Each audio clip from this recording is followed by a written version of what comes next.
पासवान को पैसा दे करके टिकट खरीद करके आज वो संविधान और इस तरह का बयानबाजी करती है। ऐसे लोगों को शर्म आनी चाहिए। इनका में तो एनडीए गठबंधन की सरकार बनी, वहाँ पे देखिए तेजस्वी यादव बोले तो सुने थे। तेजस्वी यादव के अगर हमको वोट नहीं दिया का ही सदस्य है, कांग्रेस पार्टी का ही समर्थन है। पप्पू निर्दलीय लड़े, निर्दलीय है, लेकिन उनका पंजा था।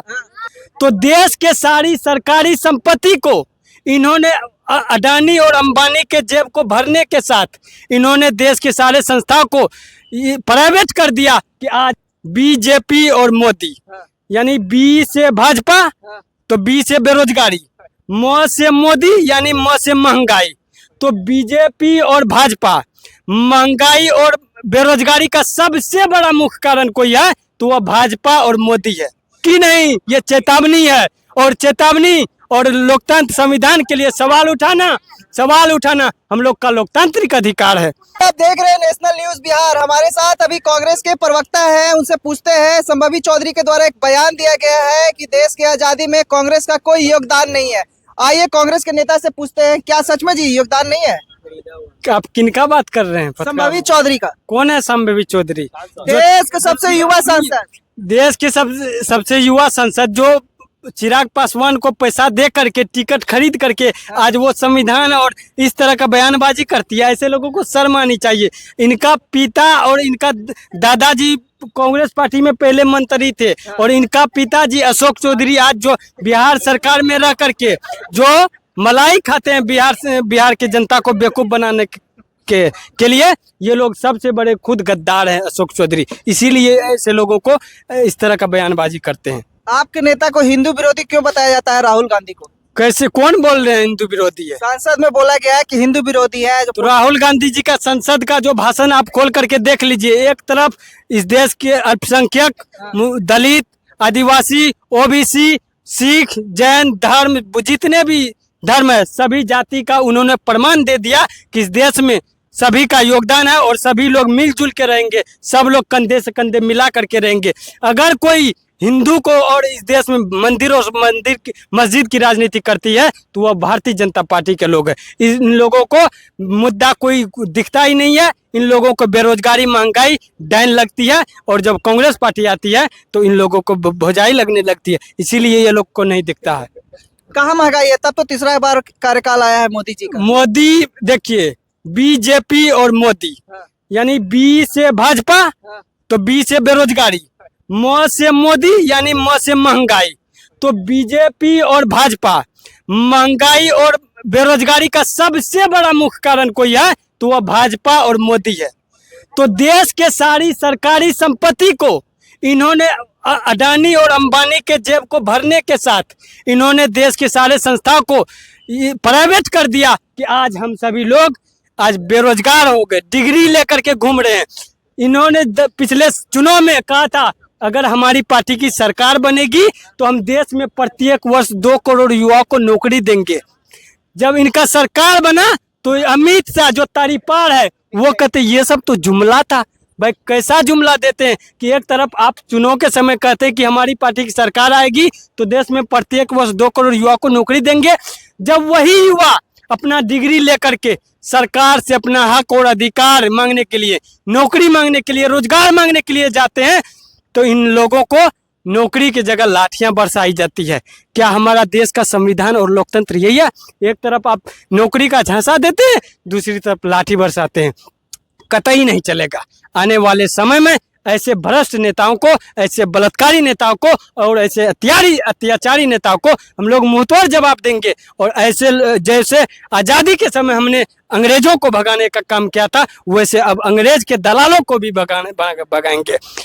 ये लोग जेल केस मुकदमा से हम लोग को डराते हैं। कांग्रेस के कार्यकर्ताओं को, गांधी जी के सिपाही को हम लोग न डरने वाले हैं न रुकने वाले हैं। मतदान के बाद उंगली में स्याही लगाकर खुश होना ही लोकतंत्र नहीं है, बल्कि अपने हक और अधिकार के लिए सरकार से सवाल करना, उनके आंख में आंख डाल के सवाल पूछना भी लोकतंत्र है। यूपी में ये बोलते हैं कि राहुल गांधी बोले कि संविधान नहीं है, मनुस्मृति है। क्या इसका मतलब है? जो योगी जी का राज में सबसे ज्यादा बुलडोजर चलता है। प्रदेश में कुलदीप सिंह सेंगर, राजा भैया, बृजभूषण सिंह, भारतीय जनता पार्टी में ये लोग हैं तो ये लोग साफ सुथरे हैं। और कांग्रेस पार्टी में ये अगर थोड़ा सा भी कुछ कमी है तो ये लोग भ्रष्टाचारी हो जाता है। कांग्रेस पार्टी का सरकार आने दीजिए। ऐसे लोगों को अगर चुनौती के साथ नहीं कांग्रेस पार्टी अगर जेल में बंद कर दिया तो मेरा नाम बदल दीजिएगा और हम उसी दिन कांग्रेस पार्टी के से हम लोग इस्तीफा दे देंगे। 70 साल राज किए ना जी, 70 साल राज किए तो फिर तो क्या? 70 साल में अगर कांग्रेस पार्टी पोलियो अभियान ना चलाया होता तो भारतीय जनता पार्टी के लोग गूंगे होते, अंधे होते, बहरे होते।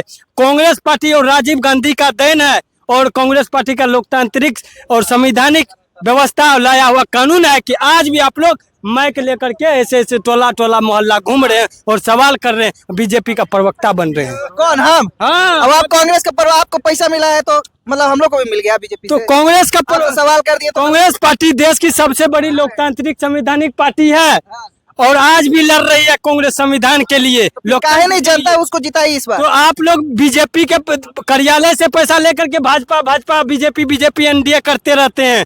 हम लोग तो कल भी देश के लिए लड़े थे और आज भी लड़ रहे हैं और आगे भी लड़ेंगे, मरते दम तक लड़ते फिर भी रहेंगे। जनता आपको नहीं चुनी इस बार। तो दावा कहाँ नहीं किए थे। जनता, इनका 400 पार का अहंकार टूट गया। मोदी जी आज घुटने के बल पे, नीतीश जी के बल पे सरकार चल रहे हैं और ये इनका चक्का खूज एक डमाडोल चल रहा है। कब इनका चक्का चला जाएगा, खत्म हो जाएगा, कब सरकार गिर जाएगी, इन लोगों को खुद पता नहीं है। और आप कहते हैं कि सरकार वोट नहीं देता है। आज देखिए ना, अयोध्या जैसे सीट पर वहाँ कांग्रेस पार्टी इंडिया अयोध्या में आपके भी नेता दावा किए थे कि 1 लाख देंगे रुपया, दिए को? अगर हमारी पार्टी की सरकार बनती तभी न पैसा देती। जीते थे ना जी, अयोध्या से आप लोग जीते ना आपका। सुनिए ना, आज कांग्रेस पार्टी और इंडिया गठबंधन का जहां पर भी मुख्यमंत्री और सरकार है, तेलंगाना हो या हिमाचल प्रदेश हो कि कर्नाटक हो कि झारखंड हो, वहां पर योजनाएं मिल रही है कि नहीं, वहां पे सबका साथ सबका विकास हो रहा है कि नहीं। और मोदी जी कहते हैं सबका साथ सबका विकास, लेकिन वही इस देश के जो उनके पार्टी के लोग हैं उनके साथ विकास कर रही है और उनके पार्टी जो विपक्ष है उनके साथ सत्यानाश कर रही है। क्या देश का यही है सबके साथ सबका विकास? ये लोग कहते हैं अमृत काल। भाई, उत्तर प्रदेश जैसे राज्यों में इस देश के सम्मानित अन्नदाता जब अपना हक और अधिकार मांगते हैं तो उनको ये लोग घसीटते हैं, उनको कील ठोक देते हैं। ऐसे लोगों को गोलियां बौछार के माध्यम से मारा जाता है। क्या यही है देश का संविधान? योगी जी के राज पे आप सवाल उठा रहे हैं। कौन योगी ढोंगी का बात कर रहे हैं? ऐसे लोगों को सरकार आने दी। ये तो खुद लालू जब कोई भी योजना का उद्घाटन कर रहे थे तो उस समय योगी जी ऐसे करके मुड़ी उलटते थे और आज योगी कर रहे हैं, ढोंगी कर रहे हैं। ऐसे लोगों को शर्म आनी चाहिए। सरकार आने दीजिए ऐसे योगी जैसे गुंडों को। हम कांग्रेस पार्टी के लोग जेल में बंद कर। धमकी दे रहे हैं? धमकी नहीं, ये चेतावनी है। और चेतावनी और लोकतंत्र संविधान के लिए सवाल उठाना हम लोग का लोकतांत्रिक अधिकार है। एक तस्वीर बहुत ज्यादा ही वायरल हो रहा है कि तेजस्वी यादव और लालू यादव से पप्पू यादव मिले हैं बिहार को लेकर, क्या इसके मायने निकल रहे हैं? तो बिहार हमने तो आपके न्यूज चैनल के माध्यम से कह दिया और हमेशा से कहते हैं कि जब तक रहेगा समोसे में आलू तब तक रहेगा बिहार में लालू। और बिहार की ओजस्वी तेजस्वी, देश का अंधी राहुल गांधी और प्रणाम पूर्णिया सलाम पूर्णिया के साथ अब प्रणाम बिहार, सलाम बिहार, जोहार बिहार। और इस बार 2025 में इंडिया गठबंधन महागठबंधन की सरकार। सीट नहीं मिला आप लोग को मन मुताबिक तो फिर बेरोजगारी, महंगाई जैसे अन्य मुद्दे पर तेजस्वी यादव, पप्पू यादव जी, कांग्रेस पार्टी के लोग लड़ाई लड़ रहे हैं। तो इसीलिए आज इस बार में वो चीज काहे नहीं दिखा? पूर्णिया में तो एनडीए गठबंधन की सरकार बनी, वहाँ पे देखिए तेजस्वी यादव बोले तो सुने थे। तेजस्वी यादव की अगर हमको वोट नहीं दिया का ही सदस्य है, कांग्रेस पार्टी का ही समर्थन है। पप्पू निर्दलीय लड़े, निर्दलीय है लेकिन उनका पंजा था। पंजाब के नेता तेजस्वी यादव क्यों नहीं जाके वहाँ मदद किए? देखिए, चुनाव जब होता है, चुनाव जब लोकतांत्रिक का पर्व होता है तो स्थितियां परिस्थितियां कठिनाई आती जाती रहती है, लेकिन जनता हमेशा सत्य और सच्चाई के लिए साथ रहती है। तो वहां पर सच भारतीय जनता पार्टी के लोग हारा और वहां पर नफरत हार गया, मोहब्बत जीत गया। और नफरत के बाजार में मोहब्बत की दुकान खोल रहा हूँ। हम राहुल गांधी का कार्यकर्ता बोल रहा हूँ। मोदी जी ने देखिए, आप इनकी ये सब मुद्दों पर क्या सोचते हैं, कमेंट बॉक्स में अपनी प्रतिक्रिया देकर बताएं। धन्यवाद।